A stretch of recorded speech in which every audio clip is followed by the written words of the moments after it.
Hello everyone. जैसा कि आप देख रहे होंगे कि यहाँ पे प्रॉफिट हुआ है हमारा 1800 का, और 1800 का मैंने प्रॉफिट बुक किया। मैंने कल कॉल सेल करके गया था, मैं इस उसमें प्रॉफिट हुआ है। सेंसेक्स की एक्सपायरी थी, उसमें कॉल सेल करके गया था। कॉल सेल क्यों किया था उसका लॉजिक देख लेते हैं। उसका लॉजिक ये है कि मार्केट देखेंगे तो 24,000 बार बार रेजिस्टेंस ले रही थी।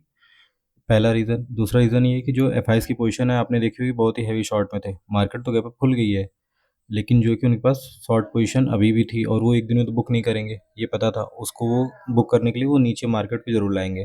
तीसरा ये भी था कि सीज़ फायर का तो अनाउंसमेंट हो गया यूएस की तरफ से, बट देखेंगे ईरान बार बार जो है कि उसका जो सीज़ फायर था उसको मान नहीं रहा था, वो बार बार अटैक वगैरह कर रहा था। तो इसकी वजह से लग रहा था कि मे बी ये सीज़ फायर है, ज़्यादा दिन नहीं चलेगा और मार्केट में एटलीस्ट डिप तो आना ही चाहिए। तो इस वजह से सेल करके गया था मैं, और ज़्यादा जो है कि रिस्क वाला नहीं था। 100 रुपीज़ का ही बस वो प्रीमियम था, जो कि क्लोजिंग से करीब करीब 11-12 पॉइंट दूर का सेल करके गया था। प्रीमियम इतने हाई थे तो अच्छे प्रीमियम मिले, तो इस वजह से मैं सेल करके गया था।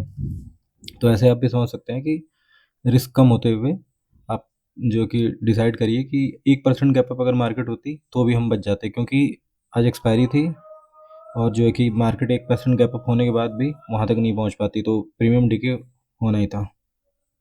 मार्केट में जो है कि डायरेक्टली गैप डाउन ही हुई 100 पॉइंट, और उसके बाद फॉल की, तो इसलिए वो प्रीमियम काफ़ी अच्छा 104 रुपीज़ पे मैंने सेल किया था, और सीधे सीधे अच्छा प्रॉफिट हो गया 1800 का।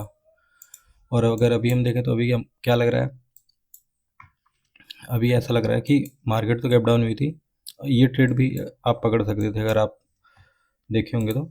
इसको आप कैसे समझ सकते थे, इसको अगर हम देख लें तो इसको देखेंगे, मार्केट गैप डाउन हुई है, डायरेक्टली ये जो लो था इसको ब्रेक कर रही थी, तो इसको लो तो ब्रेक नहीं करेगी क्योंकि नीचे पूरा आपका गैप है। तो सबको ये लगेगा मार्केट गैप डाउन हो, मतलब नीचे जा रही है, तो ये गैप फिल कर देगी। तो ये तो सबको दिख रहा है ना, इस वजह से मार्केट इतना जल्दी इसके नीचे नहीं जाएगी। इसके नीचे एसएल भी नहीं है, और वन साइडेड ट्रेडर आने लगेंगे, केवल सेलर ही आएंगे, बाहर आएंगे नहीं। तो इसकी वजह से मार्केट देखिए यहाँ से शार्प टर्न हुई है, और 24,000 को देखिए, 24,000 के पास भी नहीं गई है, मतलब 24,000 को टच नहीं की है, वहीं से घूम गई है। वहाँ से क्यों घूमी, क्योंकि देखेंगे बैंक निफ्टी जो है उस टाइम ये जो 55,500 का लेवल है इसको ब्रेक करके यहाँ उसके ऊपर ट्रेड कर रहा था। तो एक साइकोलॉजिकल नंबर को ब्रेक कर चुका है, और इसने भी नहीं ब्रेक किया है, इसलिए यहाँ से मार्केट टर्न हो गई है। फिर यहाँ से फॉल की है, और फिर यहाँ से इसके नीचे वही है सेम। फिर से इसके नीचे जब गई होगी तो लोग सोचेंगे इस बार नहीं गई तो इस बार जाएगी, इसलिए देखिए अब साइडवेज है, और आज सेंसेक्स की एक्सपायरी है, तो इसकी वजह से ये साइडवेज करके, और प्रीमियम बहुत ही अच्छे थे, तो ये साइडवेज करके प्रीमियम काफ़ी ज़्यादा जो है कि डिके हो गया है अभी, और भी डिके कर रहे हैं ये। कुछ होना भी है तो कब हो सकता है, अभी यूरोपियन मार्केट खुलेगी उसके बाद ही। क्रूड ऑयल 2% अप है, और यूएस मार्केट भी थोड़ी सी डाउन है। यूरोपियन मार्केट खुलेगी उसके बाद देखते हैं क्या होता है। उसके बाद अगर ये फॉल करेगी तो ये फॉल कर सकती है, बट वही कि फॉल करेगी तो जिग जैग करके करेगी, क्योंकि सबको जैसे नीचे जाएगी सबको लगेगा नीचे जा रही है, तो वो परेशान कर करके ही जाएगी। और जाना भी होगा तो देखिए 900 ये जो हाई है, यहाँ से रेजिस्टेंस लेके मार्केट बार बार फॉल कर रही है।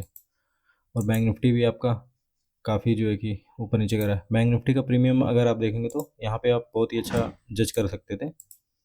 देखेंगे ये बैंक निफ्टी है, खुलते से ही नीचे गया है, उसके बाद ऊपर गया है। उसके बाद अगर आप देखेंगे, ये इंडेक्स का चार्ट है बैंक निफ्टी का। मार्केट खुली है गैप डाउन, नीचे गई है, उसके बाद जब रिट्रेस की तो ये देखिए कॉल का प्रीमियम है, यहाँ पे दिख रहा होगा। कॉल का प्रीमियम जितना मार्केट नीचे फर्स्ट कैंडल रेट नीचे गई थी, ये भी देखिए नीचे गई है। उसके बाद जब ये इंडेक्स रिकवर किया है तो कॉल का प्रीमियम भी रिकवर किया है। बट वहीं अगर आप पुट का देखेंगे तो ये देखिए पुट का चार्ट है, यहाँ पे मार्केट गैप डाउन हुई है, तो ऑब्वियस बात है पुट बढ़ेगा, पुट बढ़ा है। उसके बाद देखिए मार्केट जब ये रिकवर की है, इंडेक्स रिकवर किया है, लेकिन ये पुट देखिए फॉल नहीं किया है। पुट को भी तो यहाँ तक आना चाहिए था, बट फॉल नहीं किया, तो इसका मतलब क्या है, यहाँ पे कोई बाइंग कर रहा था। तो ऐसे आप समझ सकते हैं डाइवर्जेंस था वहाँ से। देखिए फिर उसके बाद जब ये मार्केट फॉल की है, पुट काफ़ी ऊपर, तो ऐसे भी आप समझ सकते थे कि काफ़ी अच्छा 500 का रेजिस्टेंस था यहाँ पे, और फिर आपका पुट होल्ड कर रहा था। तो ऐसे देख के आप समझ सकते थे कि हाँ मार्केट में मतलब मार्केट पुट साइड ही आएगी, पुट साइड मूव करना चाह रही है। अभी फ़िलहाल तो देखेंगे तो मार्केट काफ़ी रिकवर अच्छा की थी। बैंक निफ्टी देखेंगे तो लो ब्रेक करने के बाद जो हाई है वहाँ तक आ गई थी। वहीं अगर आप निफ्टी देखेंगे तो निफ्टी जो है कि ऐसा नहीं किया है, निफ्टी जो है कि थोड़ा सा ही रिकवर किया है, और फिर वहीं साइडवेज बना हुआ है। तो यहाँ पे बायर को बुला रहा है, नीचे नहीं जाएगा इतना जल्दी ये, बायर बुला लेगा, फिर कहीं अगर फॉल करेगा तो फॉल कर सकता है। और वो भी ज़्यादा एक्सपेक्टेशन नहीं है कि ज़्यादा, क्योंकि नीचे एसएल हैं, बट एसएल तो है नहीं इसमें, जो भी एसएल होंगे होंगे और जो है कि कोई इतनी बड़ी नेगेटिव न्यूज़ तो आ नहीं रही है। कल परसों से अभी सीज़ फायर की जो भी है मीटिंग है, उसके बारे में देखिए क्या आउटकम निकलता है। चांसेस तो अभी कुछ समझ नहीं आ रहा क्या होगा, बट फिर भी हो सकता है फॉल करे, बट परेशान कर के करे ऐसा कुछ। देखते हैं क्या होता है। जो भी होगा 1 डेढ़ बजे के बाद ही होगा। इस लॉजिक से आप जो कि BTST आप भी कर सकते हैं, काफ़ी अच्छा। दूर का अगर आप सेल करेंगे तो आप सेफ रहेंगे। तो इस हिसाब से देखिए। वीडियो अच्छा लगा तो लाइक करिए, शेयर करिए, सब्सक्राइब करिए। Thank you.